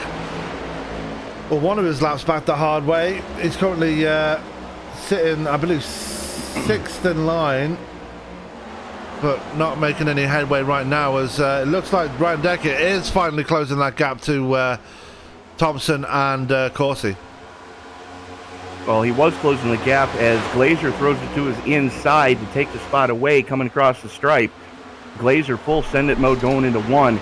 It's go time for the 16. It is, leaving it late once again, and he's decided, let's go and get the W, boys, as he's now going to try and close that gap on the back of Mason Thompson. He's going to have only 20 laps to do it at the line, and with how quickly these laps have been ticking off, he's running out of time to do it, so he's really got to put the foot to the floor at this point. Absolutely, as Glazer sets the quickest lap of the last time through, 30.39. Everybody else 30.45 or slower. Yeah. So Glazer definitely getting it wound up right now as as laps are closing in. We're 20 to go. Going to be 19 to go this time across the stripe, as Corsi still has his rearview mirrors filled with the 88 of Mason Thompson. That he does, as they come through the trial once again and do start that new lap, and Glazer slowly inching that gap down and down and down as they come through turns 1 and 2. Sets the is the fastest again out of that top 3, as he's still closing that gap, and he's got away from Ryan Decker as well. Greg McConey's starting to reel in the 13 now as he looks to move his way to P4. You got to think Bentley Glazer was checking out what his tires were going to do during those first handful of runs. Now, the question is, now these guys already have 40 laps on their tires. We know that you can go 53 laps on fuel because we saw the one of Jason Papp do it earlier. The question is, who's going to be the first one to blink, if anybody, to take it down pit road as he come up again on the lap car of Elijah Innes. Innes staying to the high side to give these guys plenty of room. Coming off of 4 as, whoa, that was a big move from Thompson, almost getting into the back bumper of Innes. Yeah, it was, and that's allowed Bentley Glazer to get right up to the back of these guys. So now it is a 3-way fight for the win here in this race, and we just saw a problem there for Trifari. More issues for that number 48, that big damage on the left side of his car. Really playing havoc with him right now as he lost another spot to Scott Warren this time, and now Ryan Worley looking to try and get around. Battle for the lead really heating up again as Corsi throws it to the inside, or sorry, Thompson throws it to the outside as Corsi, there was contact going into 1. Corsi had problems going through 1 and 2, had to chase it down the track. That let Thompson get to his outside. Now, that outside lane has been paying dividends all night long. Drag race down the back straightaway as Thompson has Glazer with him, still side by side. No give, no take, and these guys are just hammer and tongs right now for the lead. Yeah, it's letting Greg McConey close in again, and Blake Decker, Ryan Decker. I don't know why I keep calling him Blake Decker. Anyway, Mason Thompson back to the point now, but only by a nose as they come out of turn 2. Side by side, another drag race down the backstretch.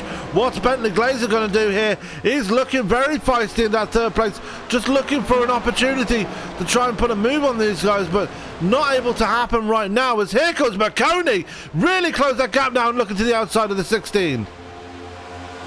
Marconi had to check it up to not get into the 16 going through turns 3 and 4. That gives Bentley Glazer a little bit of breathing room. Right now, Glazer trying to figure out how to get by these guys as we are closing in quickly on 10 to go, as still in lockstep, Mason Thompson in the 88, and that's Joseph Corsi in the number 3, just in lockstep right now at the front of this thing. Bentley Glazer trying to figure out what he's got to do to get by him and keep Greg Marconi in the 12 behind him.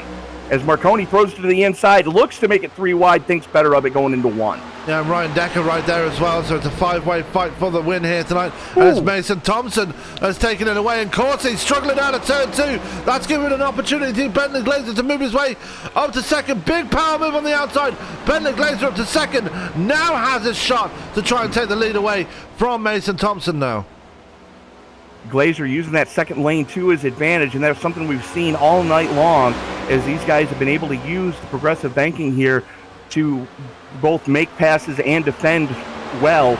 Right now, Bentley Glazer just stalking Mason Thompson right now, as Thompson back into the lead as they are a car length and a half to the good over Joseph Corsi. Corsi looks like he may have burned the right side tires off that thing early on in the run, as these guys are already 48 laps into this tire run. Now they are as they come through the trial, but once again we're going to be 11 laps to go at the line, so it's coming down to the final knockings of this race. Greg McConey in P4 and Ryan Decker just sitting on the outside looking in, now looking to the back of Joseph Corsi, who looks to be fading now in this late stage of the race. I'm still not sure if they can make it the full distance. They're going to be going more than 50 laps now when they get past 10 to go here. We're going to be looking to see if they might have to make another pit stop here before this is all said and done. They're working lap 50 right now of this tire run with 10 laps to go, as Glazer looks to the inside. Thompson defends on that second lane, and here comes Corsi on that second lane as well, trying to make something happen. Throw a blanket over your top 5 as Decker is the caboose in this freight train. 3.5 seconds to the good over 6th place Scott Warren. Yeah, Warren having a good recovery race there with Brian Worley right behind him. There's Frank Marchese with him as well. It's side by side between Worley and Trafari still falling backwards here. Actually, the 00 and the 48 both have some pretty significant left side damage, so probably in the same boat when it comes to something like that. So probably running on equal pace. There's almost contact between Trafari and Worley as they come out of turn 2. That was very close. Those two throwing haymakers at each other right now. Still in lockstep, working their way through the 3-4 complex as Trafari trying to make some headway again. They still have an uphill battle to get back to the number 6 spot of Scott Warren, as now Bentley Glazer looking to the outside of Mason Thompson for the lead down the back straightaway. Yeah, can he get that move done? He got it done on Corsi before he's got the clearance as they go through 3 and 4. 3 wide for the lead. This could end badly if it doesn't work itself out very quickly. Thompson, as Corsi has to take evasive action off the back of Thompson. That really could have ended poorly, and that's now allowed Greg McConey up to 3rd place, and now he has a shot at trying to take the lead here. Marconi looking at what's in front of him and knows from experience what needs to happen here. Bentley Glazer still working that second lane. Drag race into turn number 3. Glazer with a nose out front. Thompson with the short way around though. But Glazer able to keep it wound up in that second lane using the progressive banking to his advantage. New leader 16, Bentley Glazer. Yeah. 6 laps to go now. Glazer finds himself in front. Greg McConey now working that outside line on Mason Thompson, and you got to think, has Thompson burned his tyres off as well now as McConey powers around the outside? Will be looking to take that 2nd place away. Has Ryan Decker for company right behind him as well as McConey does take that 2nd place away. Now Ryan Decker will be the next one to try and work around the number 88. The tyres have gone on the 88 and Decker into the wall and Corsi into the back of him. Corsi has no front end. And you got to think that with the lack of experience at this track, especially in this car, this is the newest car in the server, the newest track in the server, that these guys are learning as they go. And it's taken them 146 laps to get it figured out, but they're quickly learning that second lane can pay dividends if you know how to use it right coming off of 4. But right there, like you said, Decker got into the wall and Corsi nowhere to go, just blasted him with a chrome horn. Yeah, and that's pretty much ended Corsi's chances of winning tonight. But one man that's really put himself in the catbird seat now is this man, Mr. Bentley Glazer. Was biting and scratching and clawing his way back up to the lead. This is the first time he's led all night, and the most important laps he's going to lead all night, because with 3 laps to go here, he has a half a second lead over Mason Thompson, and there's nothing they can do about it. Glazer, usually once he gets out in front, probably not going to see him again for the rest of the race. Absolutely not. He's coming up on the lap car of Shane Newens, as Newens in the Valvoline number 98, not having the night he was hoping for. A little bit of damage on the right side of that car. Looks like he may have gotten into the wall coming off a 2 on more than one occasion. Oh, jeez! And Mason Thompson gets into the side of Newens. We might see a caution here. At the end of this one, we don't. Popsicle sticks in the air. We stay green to the end of this one. But Mason Thompson, his race has come to a very, very dramatic end there in P5. No longer in the running for a race win. This one will go down between Bentley Glazer and Greg McConey. But the fat lady is singing right now. Bentley Glazer has a massive lead over McConey, and he's only got 1 lap left to turn. White flag in the air.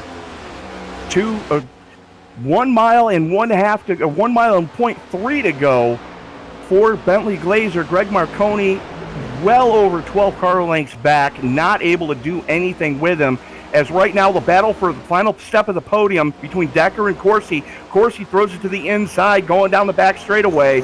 It's going to be Academic coming off of turn number 4 for Bentley Glazer, as this battle for third, hot and heavy right now, as they make contact in the middle of 3 and 4. Give the spot to Corsi. Marconi hangs on for second. Make that Decker. No, Corsi for third, Decker for fourth. Mason Thompson able to hang on for fifth after going for the slide for life, going through the grass. Warren coming home in sixth. Worley in, they're still checking up here. Pap in seventh, Worley in eighth, Trafari ninth place, and Mark McFadden rounded out your top 10. What a finish, Sam. Yeah, a lot of really big battling going on, but it was the man that really wanted it the most that came out on top, and it's this man right here, Mr. Bentley Glazer. Really, I think out of all the drivers that was going to win it tonight, this man probably deserved it the most. He put the most work in to get his way up there, and once he was up there, that was pretty much it for everybody else. Yeah, absolutely. I mean, you had to give it to him, and he just kind of rode around the first part of this race, making sure he knew what the car was going to do in traffic, knowing what he had to do to put the car side by side, to put it where he needed to put it to come home with the W tonight. So big night for Bentley Glazer in the 16. That it is, as Bentley Glazer makes his way up to the broadcast booth. And Tony, I believe you have him with you right there.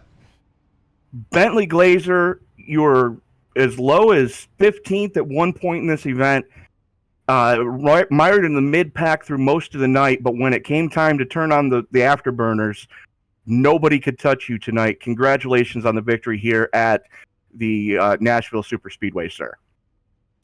Thank you. Yeah, it's a fun track. Yeah, absolutely. Talk us through. Now, we saw that you were able to use that second lane to your advantage. Was there just more grip up there, or the progressive banking really that much of an advantage here? It was just an advantage to the guy on the inside pin because the motor bogged down pretty good. Absolutely. Now, we were talking before the race that this track being an anomaly as far as D-shaped tracks go, 1.33 miles, and it's concrete. How big was the tire wear on the right side tonight? It wasn't that bad, but you definitely had to lift a lot more than I've ever had to do in these cars. That you mean as the tires start to wear down? Yep. So now we saw the big move. I'm not sure if you saw it in your rearview mirror, but with 2 to go as the popsicle sticks came out, there was a big move when you came around the lap car of the 98 of Newlands. Did you catch any of that in the closing laps? I saw it, and I was I was thinking that there's going to be a wreck, so I was just hoping there wasn't a caution, because that would have really sucked. Well, you got your wish. You didn't get the caution, and were able to really leg it out over multi-time series champion Greg Marconi. Bentley, we've talked about this throughout the broadcast, is that your maturity level as a driver has vastly improved since you've started racing with your teammates in some other series. How big of a role has your teammates played in helping you mature as a driver and not make the silly mistakes that we saw a younger Bentley Glazer make in the past? Just helps to have someone, looking out for when we should pit and, keeping calm. If something goes wrong, just everyone talks to each other and chills out. So teammates are a big help. Well, Bentley, you were definitely the class of the field here tonight in the closing laps. Is there anybody you want to thank before we let you go celebrate tonight, sir? Thanks to my team, OGR, and thanks for broadcasting. Thanks for the league for having me, and yeah, that's about it. All right, Bentley Glazer, congratulations on the win here tonight. Looking forward to seeing you tomorrow night, actually, I believe. No, they're off now. They're off season.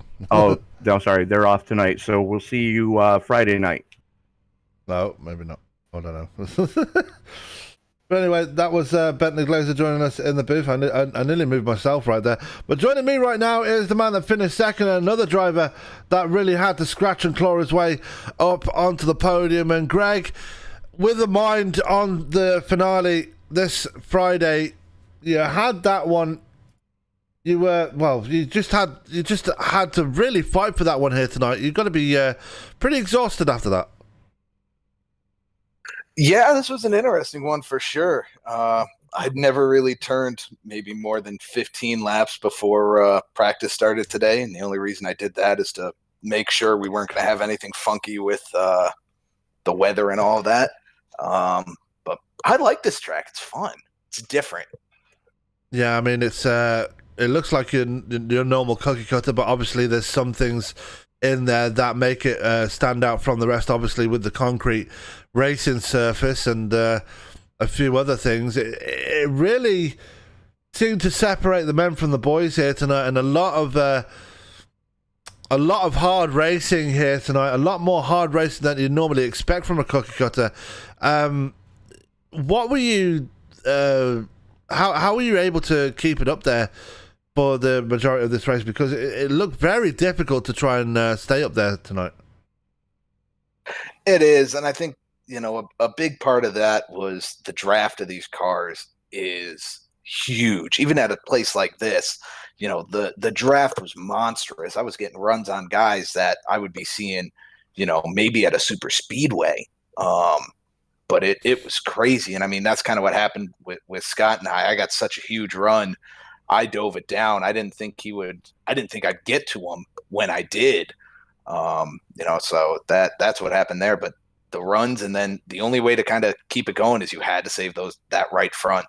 That was the key to this whole run, was saving that right front.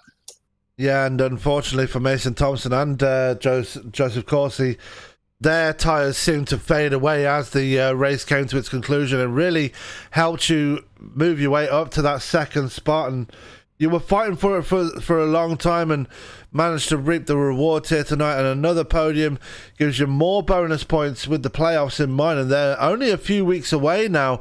Is that where your mindset is on right now? The playoffs, with the playoffs getting ever closer, just trying to get those bonus points in? I mean, the bonus points help, getting into the playoffs, but the big thing I was kind of focused on is once I started chasing down, Glazer and those other guys, is I'm fighting to get that win. That's an extra, first round, I think it's an extra 20 points going in. So that's what's crazy. So, that's where the focus was. Second place, I'll take it.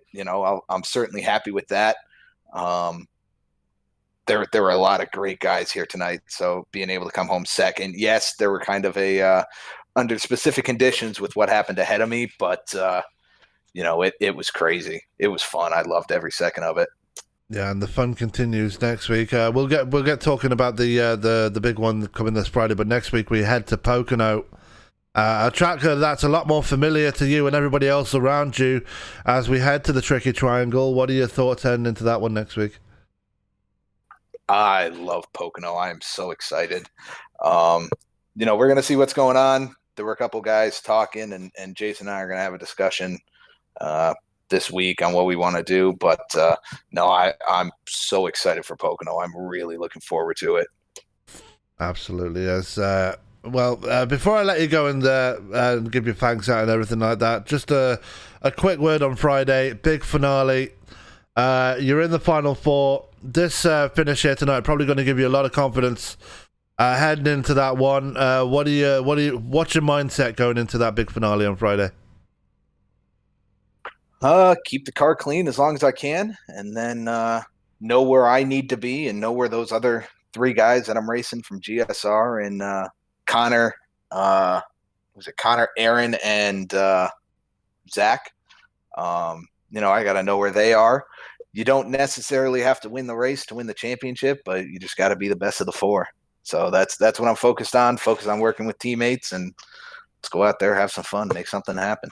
Absolutely. It's going to be a big night for the Circle B Diecast Super Speedway series, and you can check that out here on ESPN Live and Direct on your screens. But before I let you go and celebrate your second place here tonight, Greg, anybody you'd like to give a shout out to? Yeah, I got to thank Rowdy Energy, the primary sponsor. I loved having them on the car tonight. Glad I could get them up front.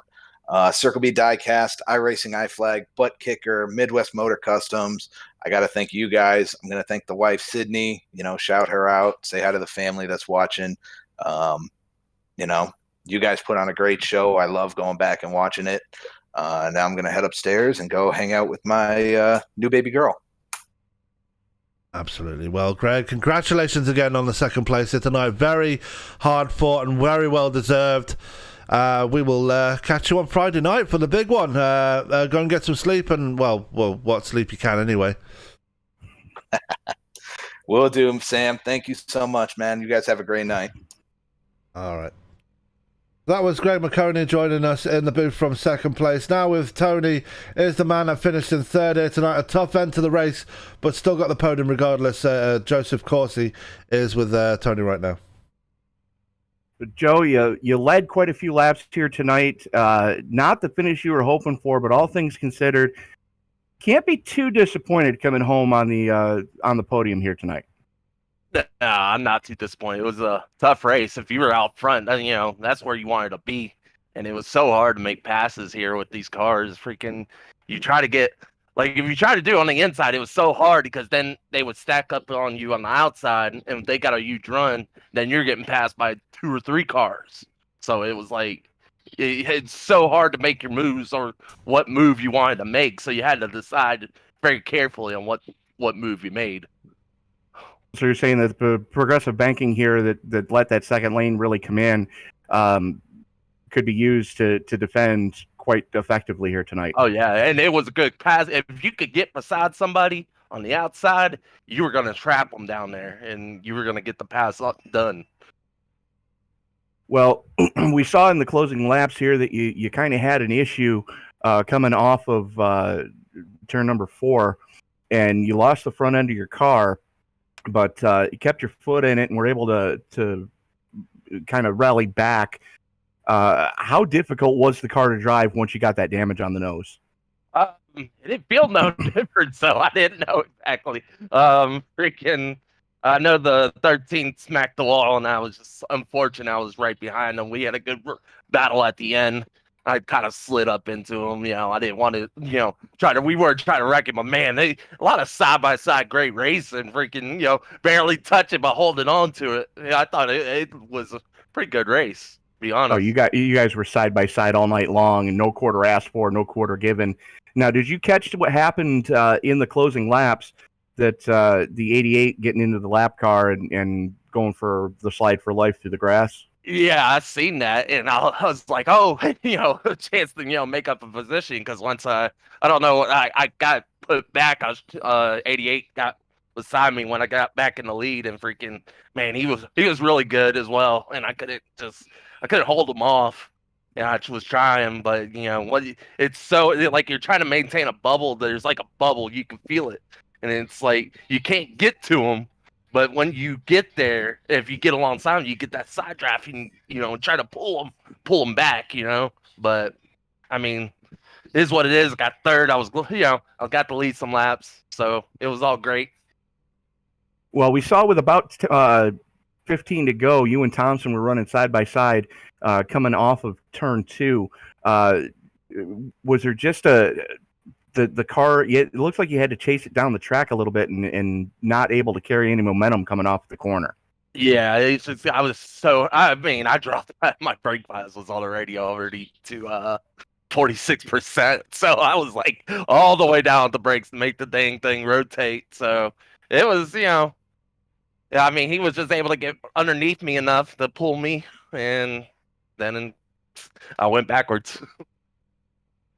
All right. Well, Joe, going into this coming Friday night season finale for the iRacing E Super Speedway Series, your thoughts going into the season finale there? I don't think it runs that series. I don't think I am. Fair enough. We're heading to Pocono next week, though. All right. Well, your thoughts going to Pocono? We'll see. I don't think I'm great there, but Pocono, I mean, it's hit or miss. I don't like the track, to be honest. Well, just remember, there is no turn 4. Yeah.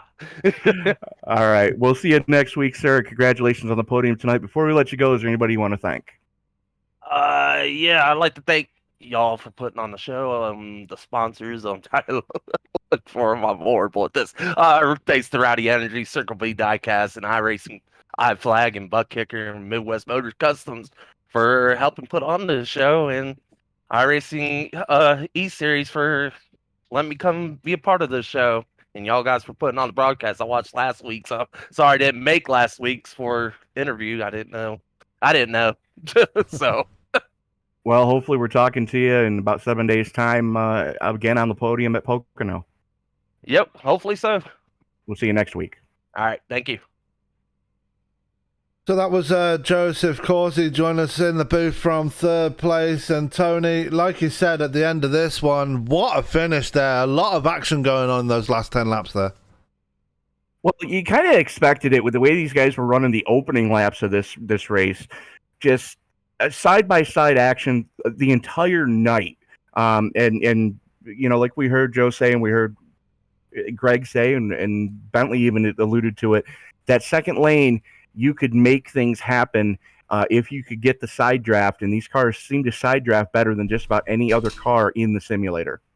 Yeah, these cars really starting to gain popularity. The more and more people run them, the more people are starting to like them. And I will admit, they're starting to grow on me as well. I'm actually looking forward to see what these cars will do when they actually hit the track in real life next year. But for now, they seem to be doing a good enough job in the sim world. But we'll see how things fare when they head to Pocono next week for the next round of the championship. But for now, we are going to go and take a look at the results for tonight's race, and coming home with the victory was one Mr. Bentley Glazer, coming from mid-pack and just clawing his way up to the top of the podium and getting that win here tonight. Very well done to Bentley Glazer. Greg McConey coming home in second place, and Joseph Corsi, we just spoke to him right there, coming home in third place. Ryan Decker had a few incidents early on but came home in P4. Mason Thompson getting a P5 after going off through the grass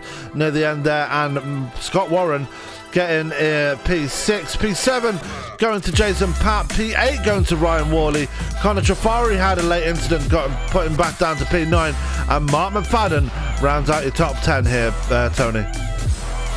Kyle Klotz, last car being scored on the lead lap, coming home in 11th. Shane Newens in 12th, 2 laps down. Frank Marchese, 2 laps down in 13th. Elijah Innes, not the night he was hoping for, in 14th. Tim Jennings in 15th. Nick Kessler, definitely not the night he was hoping for.